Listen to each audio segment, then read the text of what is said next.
राम प्रसाद अपने ऑटो में बहुत गुस्से में घर आया था। वो घर आके पार्किंग भी ठीक से नहीं करता है। गाड़ी को दीवार से चिपकाकर लगा के वो उतने ही गुस्से में वहाँ मौजूद एक बेड पे बैठता है। वही दरवाजे के पास उसके लिए इंतजार कर रही उसकी पत्नी रमा देवी ये सब देख, अरे क्या हुआ जी, क्यों इतना गुस्सा? गुस्सा नहीं तो और क्या आएगा, ऐसे वो क्रोध में बात करता है। हाय भगवान, पहले ये तो बताओ कि हुआ क्या, इस गुस्से का कारण क्या है? अरे हर रोज इतना मेहनत करके जो पैसे मैं कमा रहा हूँ वो सब तो पेट्रोल भरवाने में ही जा रहा है। अब मेरे बचत के क्या पैसे रहेंगे और मैं क्या कमाऊंगा? अच्छा, तो बढ़ रहे पेट्रोल रेट्स पे है आपका गुस्सा? मैंने तो कुछ और ही सोच लिया था। अच्छा, तो तुम्हें मेरा वजह छोटा लग रहा है? अब आप अकेले तो नहीं हो ना जो इस मुश्किल से गुजर रहा है। देश के सारे लोग इसी मुश्किल से गुजर रहे हैं। तो क्या मैं गुस्सा नहीं कर सकता हूँ इस बात पे? नहीं, मैं ये कह रही हूँ कि सिर्फ आपके गुस्से से कुछ नहीं होगा। आपके ही तरह अगर सभी को इतना गुस्सा आया, सिर्फ तभी इस मुसीबत का एक हल मिलेगा। अच्छा, तो मैं क्या करूँ वो भी तुम ही बता दो। तो पहले आप इस पेट्रोल रेट्स के बारे में सोचना बंद कीजिए और ये सोचिए कि हर रोज आपके ऑटो चढ़ रहे ग्राहकों को दुगना कैसे बनाएं। मतलब अब मैं क्या करूं? मेरे एक ऑटो को दो में बनाऊं या फिर मेरे ऑटो के पीछे एक और ऑटो लगाऊं?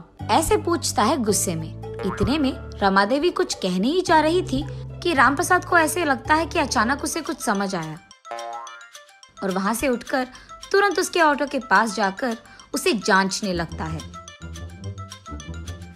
ये देख रमा देवी, क्या हुआ जी, अब फिर से क्या हो गया? ऑटो को ऐसे जांच क्यों रहे हो आप? खा जाओगे क्या उस ऑटो को?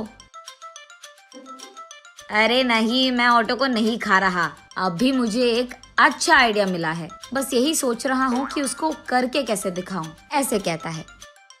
फिर रमा देवी कुछ कहने ही जा रही थी कि राम प्रसाद उसको सुने बिना ऑटो में बैठकर वहाँ से चले जाता है।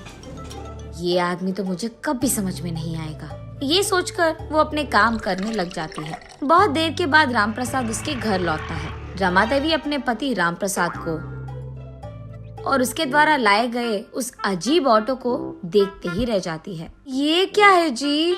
ऐसे पूछती है आश्चर्यचकित होकर। अब तुम ही तो कह रही थी कुछ देर पहले कि मेरे ग्राहकों को दुगना बनाना चाहिए, तभी मुझे ये विचार आया। मैं एक पुराने ऑटो को लेकर उसके सामने के भाग को काट कर उस भाग को मेरे ऑटो से जोड़ दिया है मैंने। अब मेरे ऑटो बहुत सारे लोग चढ़ेंगे और मुझे ज्यादा पैसे भी मिलेंगे। मेरा पति तो बहुत चालाक है, ऐसे कहकर खुश हो जाती है रमा देवी। अगले दिन से राम प्रसाद की सोच के अनुसार ही बिना कोई मतलब के भी बहुत सारे लोग राम प्रसाद के अनोखे ऑटो में सैर करने चढ़ जाते थे और इसी कारण उसको बहुत सारे पैसे मिलने लगे। उसका तो लाभ चल रहा था। ऐसे ही कुछ दिनों में राम प्रसाद का ऑटो सुबह से शाम तक बहुत भीड़ था और पैसे भी उसे ऐसे ही मिलते थे। इतना कि राम प्रसाद को आराम करने का भी समय नहीं था। ऐसे कुछ दिन चल रहा था। उसके बाद उसके भीड़ित ऑटो को देख पुलिस उसके पास आते हैं। ऑटो को रोककर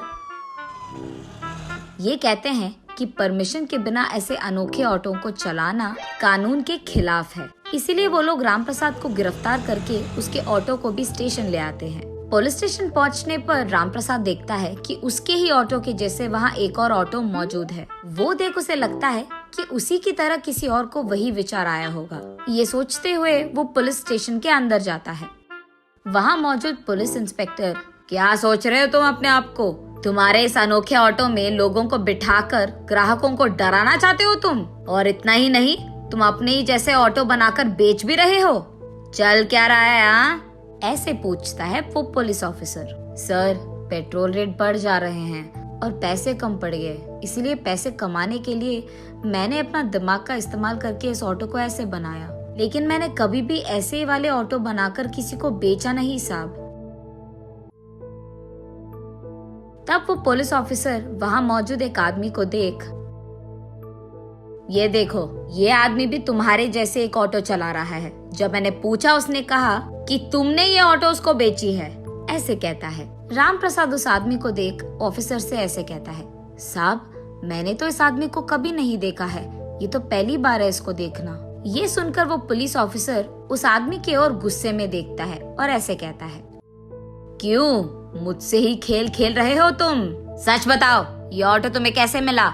ऐसे उसे जोर से धमका कर पूछता है। डर के मारे वो आदमी, साहब मुझे माफ कर दो साहब, उसका अनोखा ऑटो देख सारे ग्राहक सिर्फ उसी के ऑटो में चढ़ रहे हैं, और क्योंकि वो ज्यादा पैसे कमा रहा है मैंने भी अपने ऑटो को ऐसे बदल दिया साहब।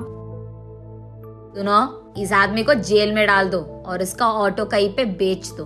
आज से ऐसे ऑटो नहीं बनाएंगे, उसका ख्याल भी रखो। ऐसे कहता है वो पुलिस ऑफिसर। जी साहब। लेकिन साहब, इस आदमी को और उसके ऑटो को क्या करें? अब से ये आदमी हमारे डिपार्टमेंट में ड्राइवर का काम करेगा। उसी ऑटो में वो हर रोज ट्रैफिक रूल्स के बारे में, रोड पे सुरक्षित रहने के बारे में, ट्रैफिक रूल्स के खिलाफ जाने पर क्या क्या होगा, ये सब माइक लगाकर ये सारे शहर के गली गली में घूम कर बोलेगा। सब लोगों को ये अपने ऑटो में घूमते हुए जागरूकता देते रहेगा। ये कहकर वो पुलिस ऑफिसर वहाँ से चले जाता है। ये सुनकर रामप्रसाद, हाँ भगवान का शुक्र है मुझे कोई तो नौकरी मिला, महीने का इतना पैसा भी मिल रहा है मुझे, अब जो है उसमें खुश रहूंगा मैं। ये कहकर वो चुपचाप खुशी में अपने घर चले जाता है।